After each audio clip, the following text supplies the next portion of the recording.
All right, we got a new Dear DSO entry on the website, and you can submit your own story or request at dadstartingover.com/dear-DSO. And this message comes from Bill. The title is The Pull of the Friend Zone. And Bill says, I'm amazed at the constant centrifugal pull that the friend/roommate dynamic has within my relationship.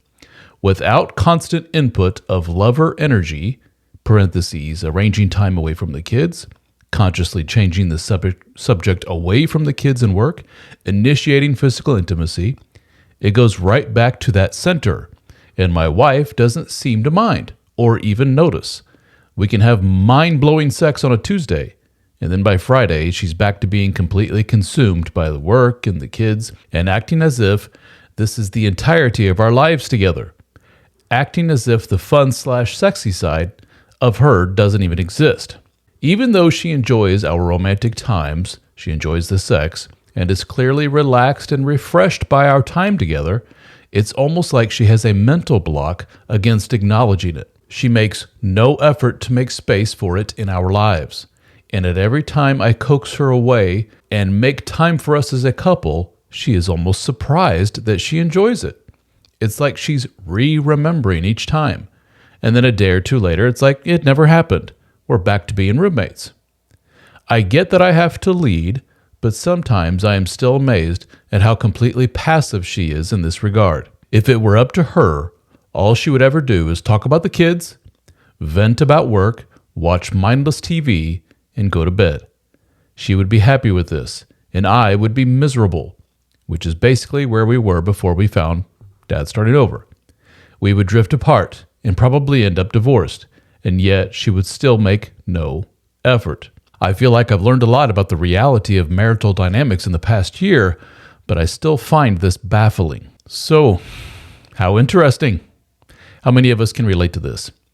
This is a general theme amongst a lot of guys, which is, I have figured out this formula for reigniting intimacy within our relationship, which is great. You know, I have a game plan. Men love, instruction manuals, step 1, 2, 3, 4, 5. Well, a lot of men discover that series of steps that is needed within the relationship. The negative is that it's like a 12-step process. It doesn't guarantee anything. It doesn't result in what he had before, but at least he's getting something. And he loves his wife to death, but he would love it if she were to step up in the lover category a little bit more. So I know this will come as a shock to a lot of you ladies, but there's a lot of people out there, a lot of men, who they are the ones that are arranging the date nights, giving the compliments, saying the I love yous and you're sexy and all this other stuff, trying like hell to pull the woman out of what we call mom mode.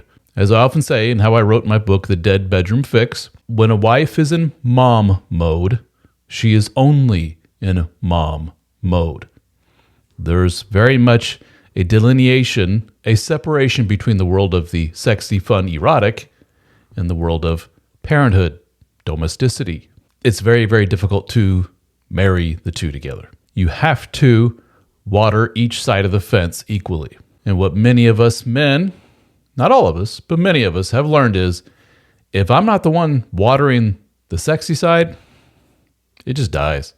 If I leave it to my wife, like Bill here says, it's as if she is perfectly okay going without it from now until the end of time. She's gone, as I often say, sexually dormant. And it is frustrating as hell. Why is it so frustrating? At the early stages of the relationship, for some of us lucky bastards, for a period of years, we were in what we called the honeymoon stage. And in that honeymoon stage, the amount of effort to get to a super connected physically, emotionally, ultra uber connected state, the work needed to get there was very little, like next to nothing by our standards. Walk into a room, hey sexy, and away we go. Go out to a concert, come home a little tipsy, and away we go. 4 times in one night. And in today's modern age, what we see is a lot of women over the top validating their men, sending sexy photos and videos via the phone. Little verbal touches of validation. All these little things that make the man feel like $1,000,000,000,000,000. And then things get comfortable. And then kids. And the man goes from naturally, there's nothing nefarious or wrong about this necessarily, the man goes from the top of the list of things that I think about 24/7 in the woman's mind down to number 92. And men are pretty hurt by that. And they don't like to admit it. And we've been told by society in general, our peer group, our family, whatever, that that's just kind of the way it is. And that's okay. And there are things in this world that recognize that need for validation and love and affection, and yes, physical intimacy that a lot of us men have, that pretty intense need. And there are things on the market to help fill that need. There's the adult entertainment, if you know what I mean. That world exists for a reason. The marketplace recognizes the need, and it tries like hell to fill the need. I did another video about this, which didn't go over too well with a lot of people, which was, why is adult entertainment so damn popular? Why has it been around basically since the beginning of time? What is it about it that appeals so much to men? And is there something that women can learn from it? That's the part that pissed off a lot of people. Because adult entertainment, it's not the healthiest thing in the world. It can become addictive. It doesn't lead to healthy physical and emotional relationships between people. It can be a titillating tool to use as a couple, sure, but that's pretty rare, and that's not the intent of it. Let's be honest. The intent of it is, hey, dude, you have a need. It's not being filled in the real world. Here you go. And that doesn't lead to very good things. But what is it showing? Adult entertainment, I'm trying to avoid using the word that's going to get this video demoted. It portrays what we call spontaneous desire on the part of the woman. She is just ready to go. She is over the top, gaga, excited. She is very submissive. She, in the video, or the multiple she's in the video, is very validating. Sometimes in these videos, they're actually talking to the camera as if talking to the person. So that taps into something in the male brain that makes us want more and more and more. It is basically a very fake, cringeworthy, two-dimensional representation of what we all want. The old honeymoon stage. And we try like hell to pull that out of our partner, our long-term partner, our spouse, the woman we love more than anything on the planet. And we hope like hell that she has similar needs and wants, that she wants to go back to that too. She does, and then she doesn't. And I think, Bill, what you're seeing here is a manifestation of your typical monogamous long-term relationship. Man still has super need for physical and emotional validation, especially at the physical level, let's be honest. And he looks across the table to the wife, and if he were to hook a machine up to the wife's brain, it's basically just 99.99% children. And if he hooks the same machine up to his brain, it's 85% physical intimacy, if you know what I mean. What people that are in long-term sexy relationships will tell you is, it takes work. It takes work on both parts. Both people have to be cognizant of the fact that this machine just naturally causes us to drift apart in that way. We have to pull back and we have to come in the middle.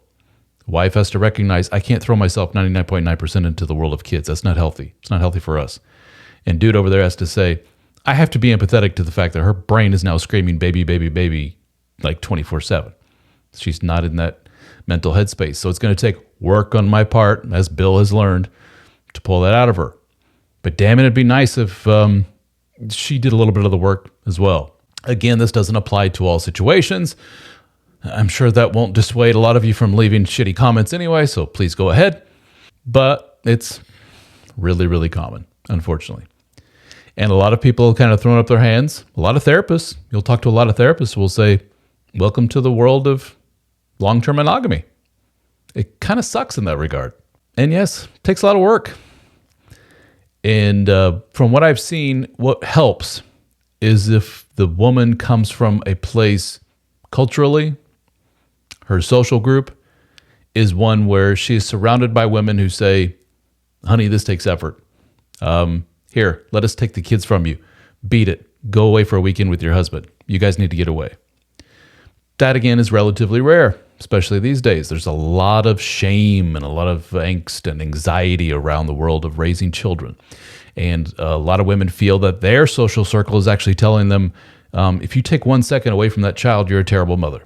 And the women digest that and make it part of their persona as wife. And unfortunately, they lose a husband in the meantime. As you can see, you feel from Bill's note here, his story here, you can feel him pulling away from his wife. You can see some disdain coming in there. Like, if I didn't do nothing, this one would just be sitting on her ass on TV every night and kind of a loser in that way. That's kind of where a lot of these men end up is, holy shit, my wife's kind of a loser. I'm the one who's being kind of the steward of the relationship here, the champion of the relationship, and she's just nothing, following along. I'm dragging her behind me, and she just kind of doesn't care. And it sucks. And the kicker for a lot of men, unfortunately, is the more we, as the partner, as the spouse, point this out and say, this is no bueno, we need to fix this, that for some women, not all, but for some women, that actually pushes them away even further. It's not until their own social group again, or their family, or somebody outside of your marriage pulls them aside and says, honey, this is no good. If your wife has somebody like that in her social circle, amen, that's great. But from what I gather over the years, is that's pretty rare, unfortunately. So, Bill, overall, what I'm going to tell you is, welcome to marriage. This is the status quo for a lot of men.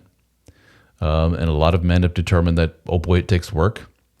And some men are like, I love it. I like that role. It's kind of a bossy, leadery role, and I really thrive in that. I got to do a lot of work. Great. But what I've learned over the years is not everybody's perfect. Not everybody's immune to the world of outside influence. And even the most strong, stoic, leadery type of guy can be wooed away by somebody outside of the relationship saying, you don't have to work as hard.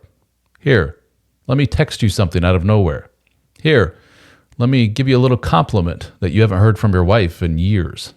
Here, let me do a little something that shows that you have a lot of value, mister, to the point where I am very physically vulnerable and emotionally vulnerable to you, something you haven't seen from your wife in years. So be careful, Bill. If your marriage is important to you, you need to make sure you reinforce your boundaries, because you are susceptible to the temptations that are very real, especially thanks to social media, the internet, the world all around you. So best of luck, Bill.